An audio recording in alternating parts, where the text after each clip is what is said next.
what's happening when and how, so it's going to happen right now. This panel is a little bit different from the earlier sessions this morning. This is the temperature of the nation.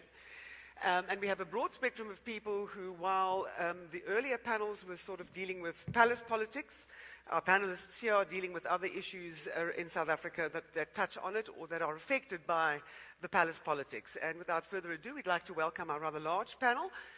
John? Yes, we've got some great people. By the way, the mystery guest isn't Trevor Noah, it's not Trevor Manuel either. So let's see who it is. But first, please welcome Zwelinzima Vavi, former Secretary General of COSATU, currently convener of the Workers' Summit. Zwelinzima Vavi. What's happening on that particular front, the temperature there? So I think you also asked me to speak first because I'm the only woman on the panel. I'm also, on the panel. Only black woman on the panel. So, look, I think that often when we talk about race in this country, you have two reactions. And the first, typically for an audience like this, is a bit of an eye roll. Like, this is divisive, it's taking us backwards, why are we still talking about race 22 years later? And I think that in many ways the conversation about race in South Africa is a conversation that is important because it's about the connective tissue of our society.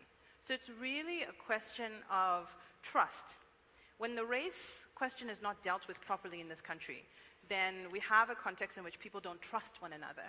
And I think unfortunately in the last decade we've seen a slippage of the narrative which talked about where we were going sort of together as black and white.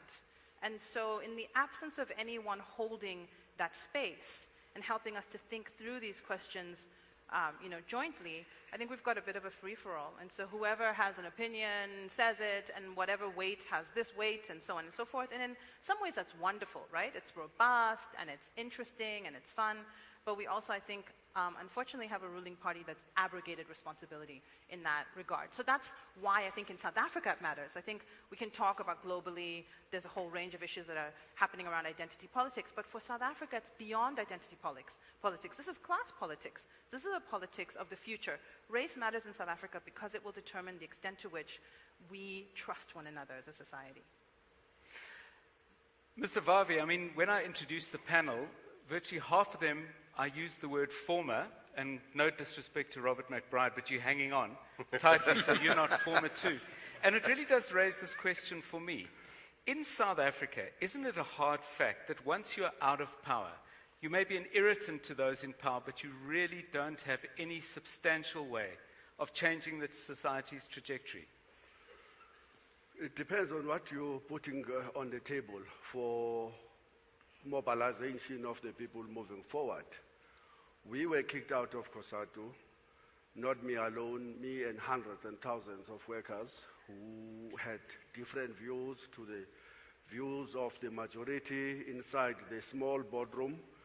And we continue to exist outside, and we continue to mobilize workers. We are now in a process to rebuild the trade union movement afresh, because we believe that the trade union movement in South Africa, which was led by COSATU, have been fundamentally weakened as a result of deliberate political agendas. And I believe that this is not just about issue affecting COSATU, but almost every organ of people's power have been weakened, fundamentally divided.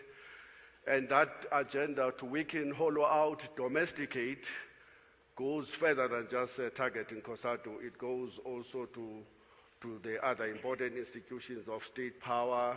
The NPA is another victim there of the same agenda. There are many others, NPA and the Hawks, the police themselves, and it goes to the state-owned enterprises. I was listening to the very lively discussion earlier about the same agenda. That's what is happening, yes, unfortunately, to the rest of society.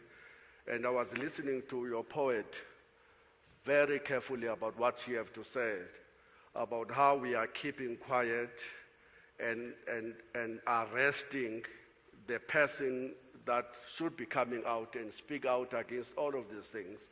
And we keep him quiet, unfortunately,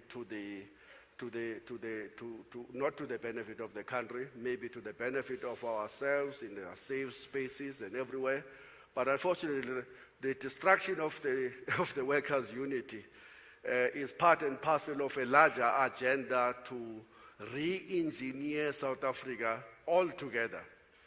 Re-engineer the ANC altogether, the SACP, the other organs of people's power, so that they, not me, is former. Far too many organizations that they think that are relevant are actually former. Okay.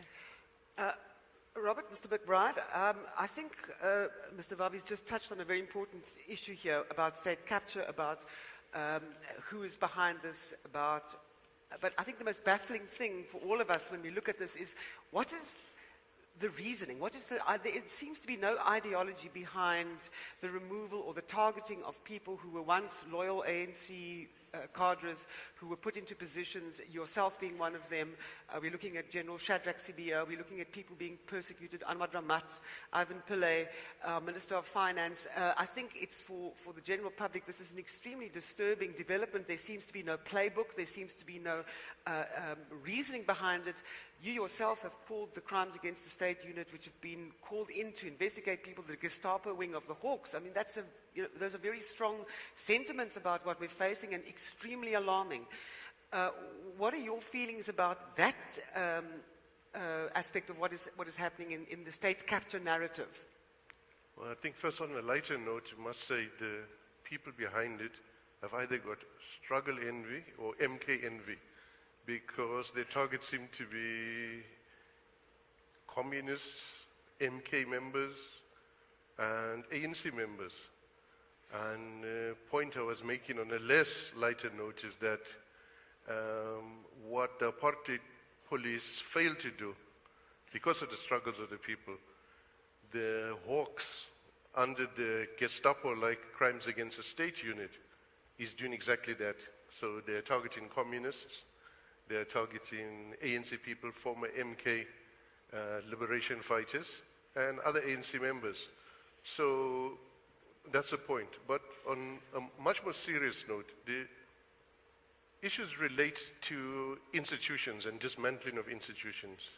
And as anyone would know, the institutions in any society, whether it be it's a school, the church, or the youth club, if those institutions work properly in a society, it usually ensures those societies become successful.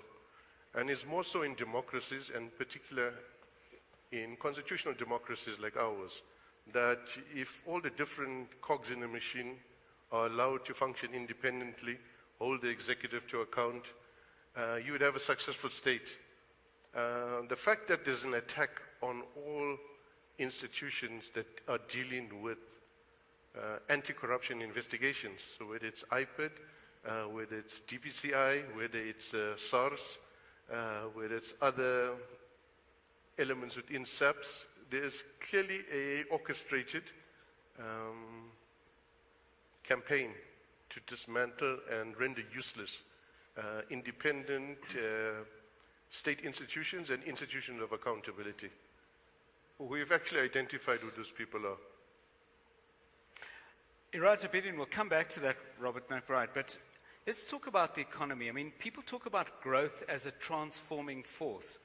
My sense of South Africa is exactly the opposite, that when it's business as usual and the economy is pumping, the people who hold the levers of power in the economy actually don't think about transformation at all. And that transformation is more strongly driven by crisis. Your response to that thought? I think it could be the case. That is true that when times are good, executives, investors are busy with making money and they don't want to be confused or sidetracked with other issues. That's absolutely right. The other side, however, is not symmetrical. It doesn't mean that in bad times, even if they want to do it, they could do it. So growth is one thing that is like breathing in human body. Whatever your ambitions, your beliefs, your intentions, for God's sake, don't stop breathing. Because the minute that you breathe, all your ideals will also go down with it. Economic growth is left to literally to luck at the moment. From an institutional governance point of view, we're suppressing growth. We're undermining, however politically, and then I've sat here and elsewhere, we criticize for very good reasons. We should criticize, but every criticism in every society should be balanced with some proactive growth-promoting, job-creating, developmental process at the same time. You cannot let that process go on. Everybody is now a critic. Everybody is a political activist. Nobody wants to promote jobs and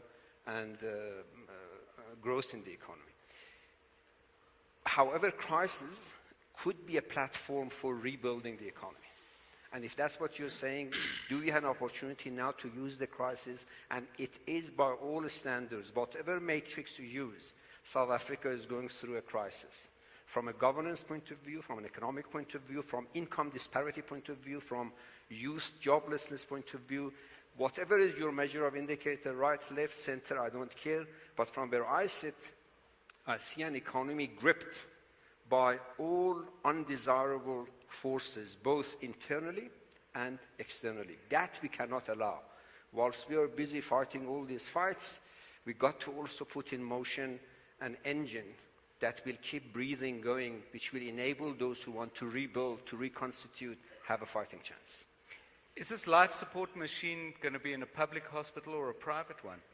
I think it should be a joint venture. I think the Minister of Finance is doing a sort of initiative that I believe is the right platform.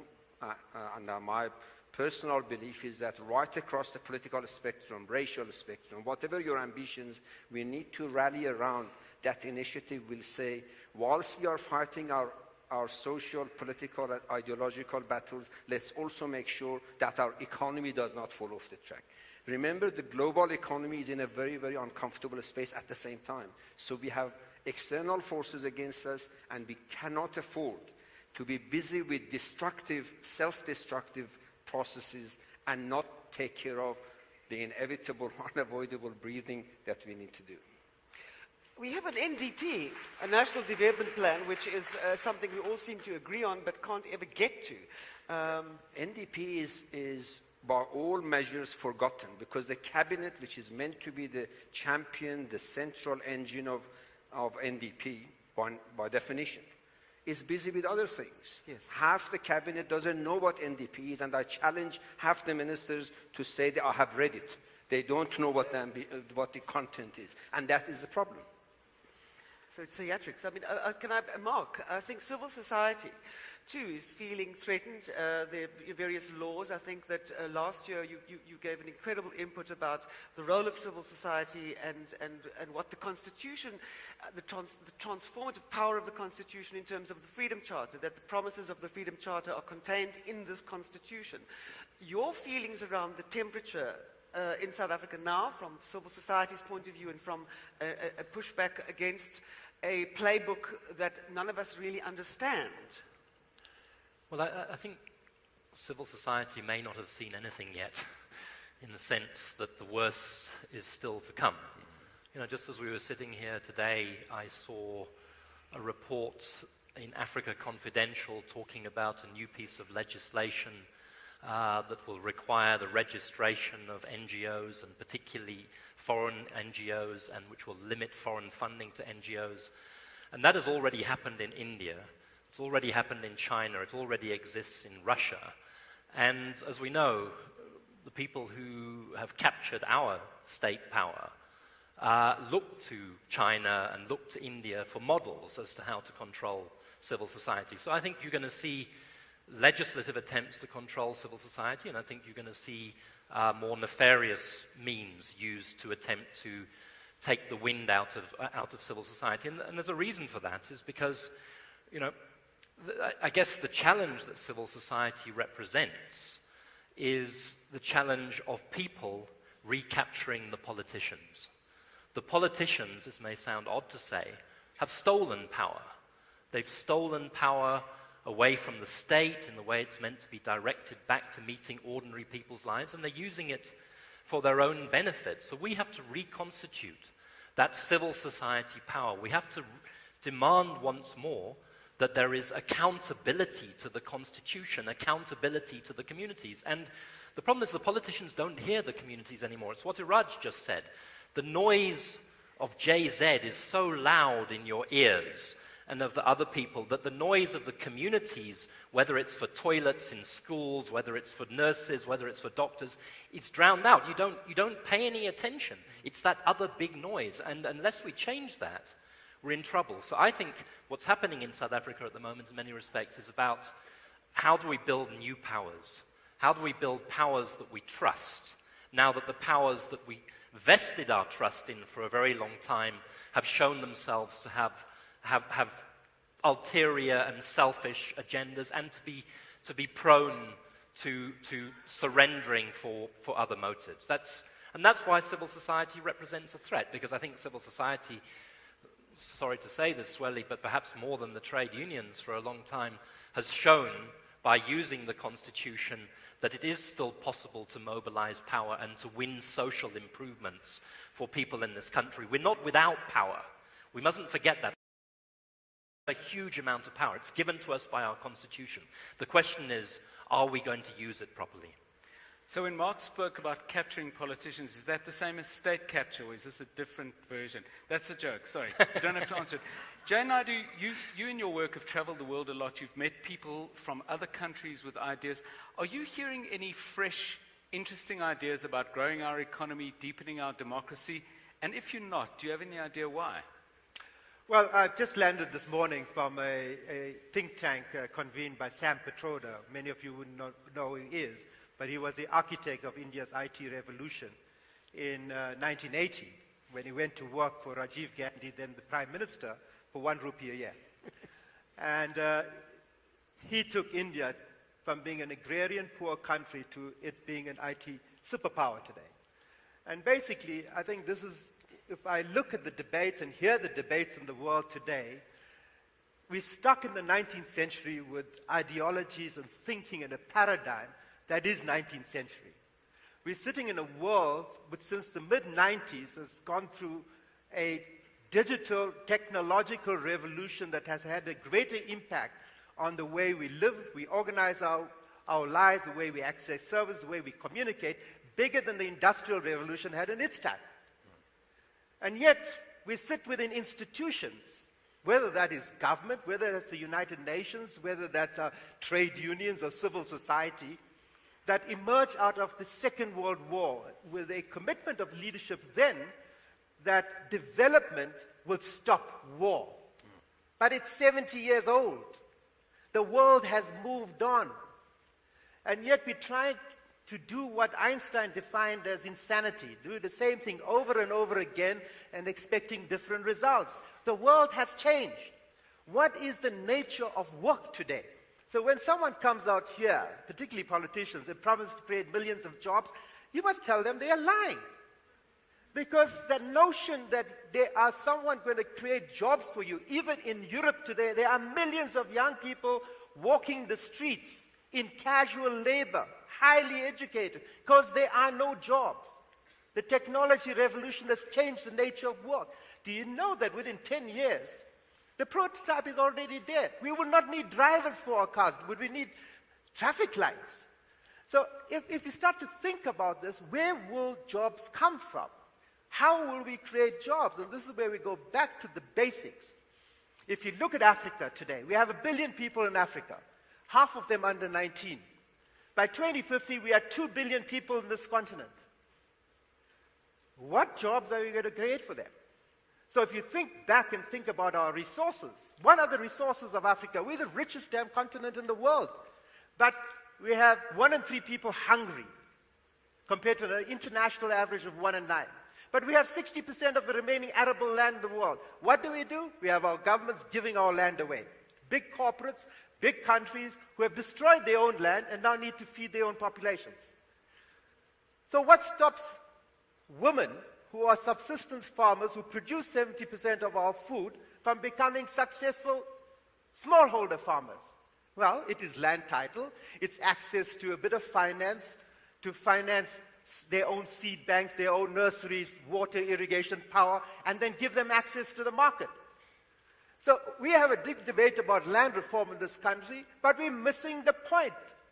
Who needs support? I would very definitely support that land should be returned to communities. But what do they do with that land? And that's where we need new ideas, new paradigms of thinking, and that's what is absent. It's a deficit, and South Africa is not unique. This deficit is global today in the world. And I think perhaps feeding into that deficit and looking at how I think governments are becoming increasingly kind of not able to deal with this problem is the violence and, of the response towards citizens demanding something different. We see an increased response. I mean, I didn't think that I would live in a country where I have to leave my telephone in another room when I meet people in case national intelligence is listening to my phone call. That was something that happened to us in the 1980s. I find that incredibly scary. And that students are arrested and thrown into the back of a van. So, Sisonke, the violence that is being, I think, acted out in the arena where the students are pushing back and resisting our service delivery protests, we see also increased lack of engagement, increased securitization. I'm surprised we haven't got a special unit that drives around. Robert, this also feeds into your discussion around people at the moment who we don't know, who are turning against ANC and MK in particular. Is there a hangover from the past, an untransformed network of people? I mean, this sounds very much like a James Bond thing, but it's not. Who are somehow behind the increased paranoia and securitization of South Africa. Yeah. If I can just demonstrate to you, the Minister of Police recently defended an apartheid-era policeman, and I can understand that we're in the process of reconciliation. But if that apartheid-era policeman continues doing apartheid-era deeds, then he needs to be criticized. How is it possible that the head of our Hawks is an apartheid-era policeman who used to go after ANC, liberation fighters, communists, Not just still does it apartheid. now? Not just apartheid, Bandostan, Yeah. Bandostan product, head of the Hawks. There have to be an agenda why you want to do that. Yes. You're not just like going to the head and close your eyes and take up anybody. This is about transformation. This is about an agenda. And this is just exactly what I was talking about. As soon as you pick up Bandostan era apartheid regime operatives to head your institutions 22 years into our democracy, as soon as you take a social worker and you affirm her as the head of the police, and then you get shocked when there is a Marikana.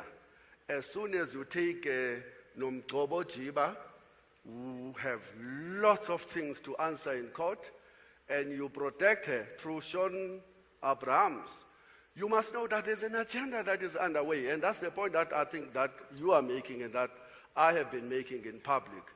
And that agenda is not happening on its own. It is being driven politically. And it starts from the headlines that we will get today, that our head of state was in court again for the 2011th time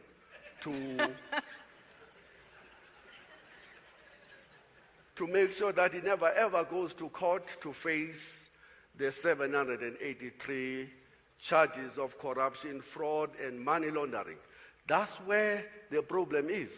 And I know that I'm partly to blame for that, but that's exactly where the problem is. Yeah. So I think as an ordinary person who's reading the newspaper and who doesn't understand the intricacies of factions and this, I mean, it's incredibly hard to keep track of all of these things, right? And it's easier when you're in them and you know the personalities and the characters, but some of us who weren't born yet, it's like, what is going on? And I think what's important about what's going on is that it's an agenda and a politics of attack and defense, right? So we are no longer in a politics of imagination, in a politics of rebuilding a country, in a politics even of reconciliation, whatever we may think of that. We are in a political moment that is about defending someone and attacking other people. And so that's the map that I think we need to understand, that that's the reading. It doesn't matter the details. I mean, to some extent it does, but really for the public, the details matter less than what this agenda is, and it's an agenda of attack and defense, which makes it very hard then for us to think creatively about the future. And yet this panel is this is a panel about the future. And I think that part of what happens is that we are so busy reacting and trying to figure out, our media is busy trying to figure out the fissures and the cracks and what is this? And then it makes it difficult for us to listen, for example, to the conversation that happened this morning, where some really interesting contestation of ideas is there, right? We can't ask the questions of politicians about what their vision is for the future because we're so busy trying to focus on these little things, and that's on purpose. It's a very distracting, very destructive moment, but that's on purpose. And I think it's very important for us to lift our eyes off of those things and be able, as South Africans, to think about what is the future we want to make with or without this current crop of politicians. They will go. And in the meantime, we need to have an agenda for what is taking us forward. Iraja, I know you want to come in there, but I want to ask you a question just as a follow-up from what you were saying earlier. Do you think that there is any substantial commitment from the people who control this economy to redistribute in ways that will actually cost them their own wealth? No, and that's why No, the I was EFF asking is Iraj. important. Oh, sorry. Yes. Sorry. That's why I was going to say that's why the EFF is important. Yes. I cannot speak for everybody, but I know from circles that I am in the business, there is absolutely a willingness to create a new future. This new future must have a different discourse, must have different parameters. Part of those parameters is redistribution, but redistribution has to be on a sustainable basis. Part of that discourse has to be a very important point that Jay raised. I mean, if we had the time, ideally, in 2016, a gathering of this nature should have a session entirely dedicated to those issues. What does it mean for our youth? What does it mean for our education system? Whether you are white, black, rich, able, disabled, sidelined, it doesn't matter. Those issues are critical for the future of the country. Now, we are not doing that. Is a core in the business who wants to do it? Those who want to stay in South Africa, yes.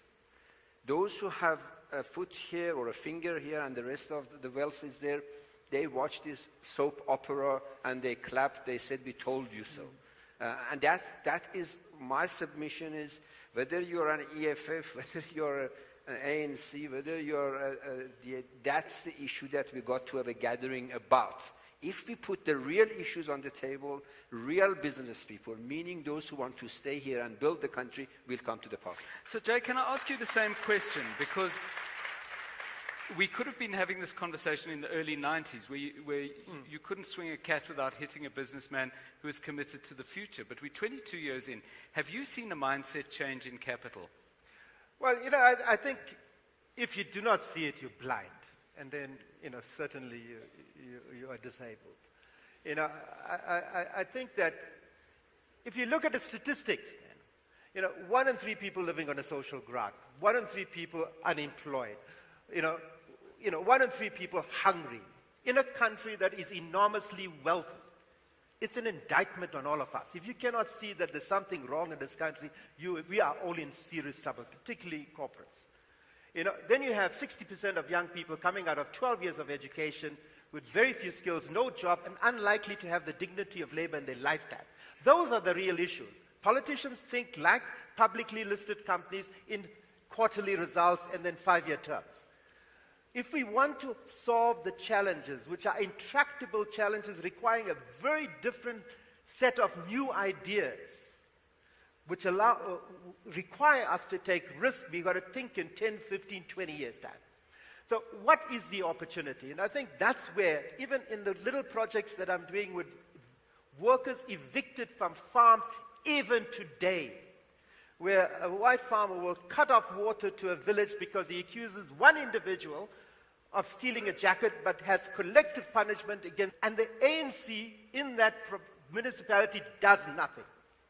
That's happening today.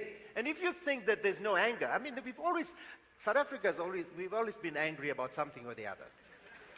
You know, but there always was the notion, in 1976, it was Steve Biko who said, you know, we have nothing to lose but our change. But he gave us a direction. He didn't give us a business plan and wasn't a donor, thank God. You know, we need less of these people around. But he gave us a direction, and we were able to organize that anger and channel it into building at a community level, which was painstaking. It took us 18 years to be in a position to create the democracy that allowed Nelson Mandela to be the president. That's forgotten today. And that's the work that has to take place. And I'm saying, if you cannot see that, if we cannot have that conversation here as the mainstream, and not playing to an audience, but dealing with the real issues, and I don't see any politicians in this country dealing with the real issues. If you look at Africa, and I do a lot of work across Africa because I sit on the Mo Ibrahim Foundation board, you know, if you look at the opportunity, there's 700 million people in Africa without electricity. Now, you can look at that and say it's a cup half empty. But see it as an opportunity. We have 300 days of sunshine. And yet we're going down the old fossil fuel route. We're going down the nuclear energy route because it benefits someone's back.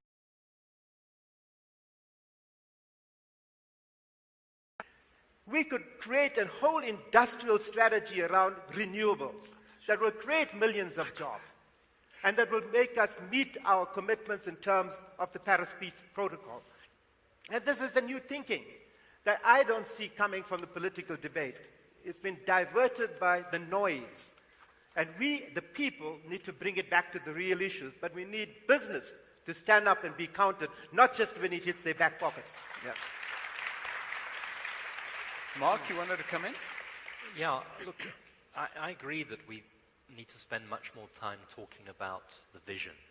We need to spend much more time talking about how we can reorganize this society in a way that makes it possible to implement the promise of the Constitution, to give people better health systems, to give people better education systems. I see two problems. The first problem is that we're not coming together, all of us. So, you know, when we leave this panel, Jay goes his way, Vavi goes his way, Sisonke goes her way, Iraj goes his way. We're all having the same nightmare, but we're not coming together to say, how are we going to fix this nightmare? And until we come together somehow around that vision, we are going to be outmaneuvered. And we're going to set ourselves up for failure, even if a new set of politicians come along. Very populist, very attractive in what they're saying. They're no more guaranteed than the current set of politicians. But what adds urgency, I guess, to what I'm trying to say, is we don't have a lot of time. You know, we talk about this soap opera, and we're very preoccupied with the soap opera these days. But underneath the soap opera, there's about 50 million people whose lives are getting destroyed. Education system is, you know, I've spoken here twice before. I called my first speech In the Shit 1, and the second speech In the Shit 2. This speech should be called Will We Ever Get Out of the Shit? Because the damage is becoming irreparable. You cannot fix broken education systems in 5 years, broken health systems, broken water irrigation systems, broken agricultural systems. Even if we get the most wonderful government in 2 or 3 years' time, the damage is being done now. And that should make us all think, we've got to, you know, it's not just about the maverick, it's not just about academic, we've got to go out of here and start to solve these type of problems. Otherwise, you know, it's a scary situation. I'm not pessimistic. I think this country has fabulous human and other resources. You know, I agree with Julius when he says we can fix many of these problems, but the time is against us now. I just wanted to fold in something around business and the role of business and also the role of business in the chaos that we have to measure our way through, because we shouldn't forget that the hand grenade that was thrown into the heart of SARS was done through a multinational corporation. Yeah, I think business is caught now in a very, very unenviable position. It is supposed to compete globally. It's supposed to cope with the technological revolution. It's supposed to keep its employees together, and I'm no speaker for business, but I'm sharing it with you that if you were in business today, you would have a hell of a challenge, because those who are supposed to create certainty in the environment for doing business, these institutions that I think Robert was referring to, are the very institutions within which you have the comfort of making long-term decisions. But if these institutions themselves become the source of destabilization or adding additional uncertainty, then business, when in doubt, they have to chicken out. But Because they what cannot if they're get in. supporting those political parties? That's why we need to see Look, who the, is... see, who is- business, I think what you're referring to in strict language of business is not business. Okay. What I'm talking about, that's why I said Okay. the businesses who've got a finger here and the body out there, there are businesses who become extraction machines Okay. in the name of business. They are business only insofar as they have a PTY Limited registered in their name, but they've put no money in it, they don't put effort in it, they've risked nothing, they will never risk anything. That, to me, is not a definition of business. So we must separate, when we talk about, incidentally, it's the same with politicians. There are politicians who are in politics to serve people, and there are politicians who are only occupying the political office by hook or by crook.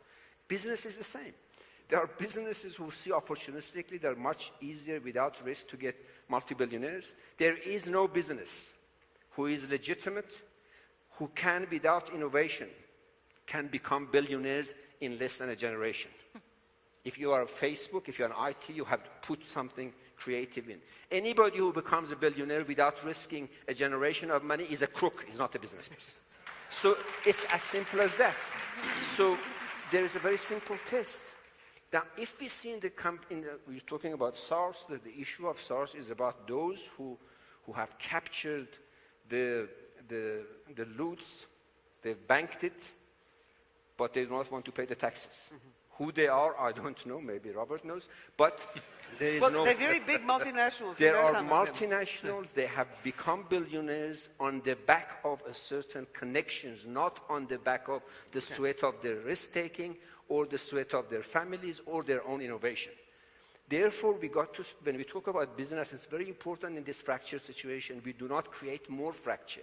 We talk about business as if business is unpatriotic, as if every business is a crook, business is that.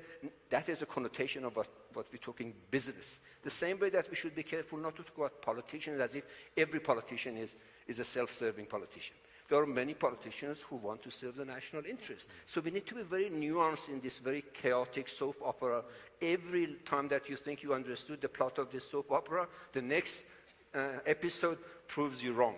And we got to be careful not to create more fractions. Robert, Mark Hayward referred to irreparable damage, and the area in which you've been working and fighting the battles that are well known.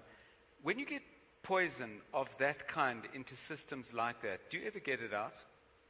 Well, it'll take a very long time, because you would see yourself now, if you're a motorist and you're driving on the road, you get stopped willy-nilly for no offense, and it's expected that you will pay cold drink money. If you've got a burglary at your home and you want some attention to it, you've reported it, you've even got CCTV footage, you have to pay the detective to actually do his work. So that's the extent in which society's values and trust in the police has diminished. So if you've got police as an institution right across the whole policing environment and sector, people have lost trust in the police. Now, the National Development Plan talks about being safe and feeling safe. South Africans don't feel safe. They don't trust their police. They are not safe. Police themselves are getting killed because people are starting to disrespect police. People are even recently robbed the police station. That's the extent of the condescension and contempt with which they hold the police in South Africa. But that is the process of undermining institutions, acting unconstitutionally, and acting illegally. And that's been happening for some time now. So it must have an impact, and the impact cascades down to all of us. Okay, we've got 5 minutes left. We were supposed to have an hour, but we started a little bit late. So in those 5 minutes, can we offer to each of the panelists a chance to tell us if they see any light at the end of the tunnel and clarify whether that light is, in fact, light or just an oncoming train. Do you want to go first, Swen Nzima?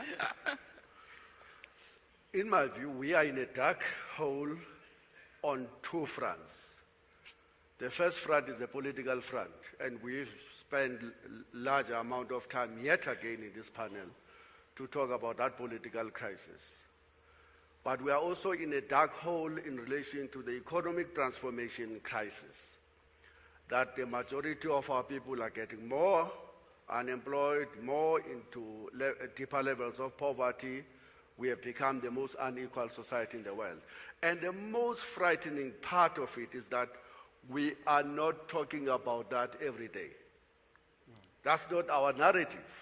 The headlines are not about what is that should be done to address the crisis in the education, which is absolutely in a terrible state. 50% of our kids leave school before they reach grade 12, and a small percentage of them go through universities with degrees that can matter in terms of changing the lives of ordinary people. The health is in a terrible state of affairs. Go to any hospital. If you are a denialist and just give away your medical aid for a week and see what will happen to you. We are not talking about that. So the solution ought to be about what is that we can do from the civil society point of view. And that's why I'm so preoccupied about rebuilding the trade union movement in South Africa, because I know without a strong trade union movement, without a strong civil society organization, we will get deeper and deeper into the crisis. I don't care who says what. If we can't fix those two problems, we are just in trouble. So we've got to begin a process of engaging South Africans about what matters to them. And what matters to them are two issues. Fix the politics of the country and fix the economic crisis that is bedeviling the majority in our country. Sisonke? Yeah, I have to say, I'm really, this morning's bike lane conversation was fantastic. I'm still kind of, if today was election day, I think even many people in this room would be thinking about the fighters as a real contender.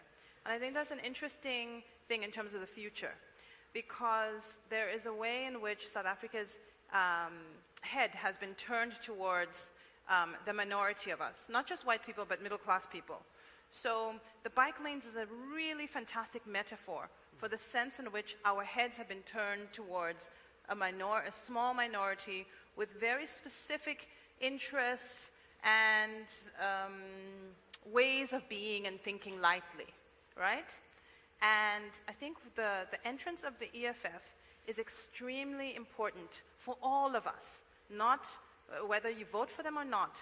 The way in which they have articulated, whether you think it's populist or not, the way in which they have articulated and refocused our attention on the questions of the majority of people in this country are fundamentally important.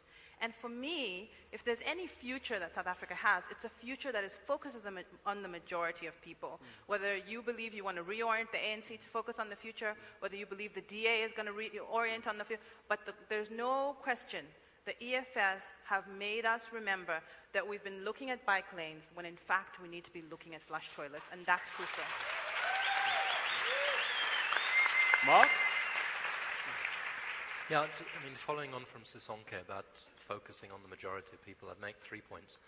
I think one of the most important things we've seen in the last 12 months is the way the young people of this country have now put their hands up and signaled the desire to shape the country. And that fact is not reflected in discussions like this, sadly. I mean, I was looking out there a minute ago, if I was to say, if you're under 30, put your hand up. If you're under 30, put your hand up. See? Where's the young people? We've got to bring the young people into the discussion, to lead the discussion. And the same thing that has to happen is we've got to bring women into this discussion properly, because that hasn't happened in this conference, and that's a problem. The second thing I want to say is we've got to find a focus. If we as a country can't focus on the crisis in our education system, everybody, and say we're going to turn that crisis around, whatever it takes, within a couple of years, then there isn't much light at the end of the tunnel. Absolutely. And I believe if we all put our shoulders to that wheel, we could create an economy or economies out of fixing the education system. We get all sorts of benefits downstream because instead of employing armies of consultants to run our government departments, the people who come out of our education system could begin to do that. We have to do that. And the third and final thing I want to just say is to the politicians who I think have all left, particularly to the ruling party politicians. You know, we lived through Mbeki's AIDS denialism for half a decade. When Mbeki was gone, you can't find an ANC politician hardly who says, I didn't shut my mouth, whilst he was busy denying people antiretrovirals, going to court, spreading all sorts of nonsense and so on. I can tell you in a few years' time, when JZ has moved aside, that the same bunch, whether it's Zweli, whether it's others, will all start telling us, we were against JZ, we were trying to do this, we were trying to do that. And it's not good enough. And they should know now that doesn't wash. So they need to make their minds up now or never, otherwise they're forever tarnished. Okay, Robert, final thoughts? We've got a red light flashing, and it's not the EFF. It's to tell us that we're on the end. So, Okay. Now, for me, to take a cue from Mark, the future lies with the youth, and not in a cliched way, but from the experience which we saw in the Fees Must Fall campaign which was well organized, had great depth to it, was disciplined, and people from different organizations, student organizations, and political parties amongst the youth were able to work together effectively and to understand the different challenges. And for me, when I saw that, I believe that same level of sophistication of campaigns and of resistance to apartheid on a general scale can be done by the youth today against poverty, against inequality, and against corruption and abuse of state institutions. Thanks, Siraj. If you can keep it brief, please. Yeah, I think my 2 cents point is the South African economy is incredibly resourceful, both at the human level, but also at the economic structure. It has had over 100 years of challenging similar situations under apartheid, pre-apartheid, etc. What we cannot do is to give up hope. We need to create a forum for dealing with those 2 issues that Mr. Vavi mentioned. And the sooner we do it, time is not on our side, the better. Jay, briefly if you can. Yeah, I sometimes wish I was 30 years younger, because this is the organizer's dream in this country. Every day you have some politician or some businessman shooting themselves in the foot, and we complain, and you don't get thrown into jail nowadays for standing up and organizing against it and building something new. So be courageous, man. I really get disappointed by South Africans who endlessly complain, and yet we have rights. We have a constitution that defends our rights to demand things, demand accountability, demand good governance. So what the hell is happening with you South Africans, And I think that, I think that's what we've got to do. We've got to give hope. We've got to share our experience. And people like me in my generation got to admit our mistakes. But we also got to say that there's some things that we have given you that you can build on. We gave you a constitutional democracy. We didn't complete the economic transition. We didn't do the land reform that was required. That's why the EFF is right. And those that have power have to do something about it. Otherwise, you will share nothing. And if we want to build a forward that is full of hope and a pathway of opportunity, let's do it together. thank you very much, everybody. Thank you all for listening. Thank you. Let's go. A luta continua. Indeed. Thank you. Thank you.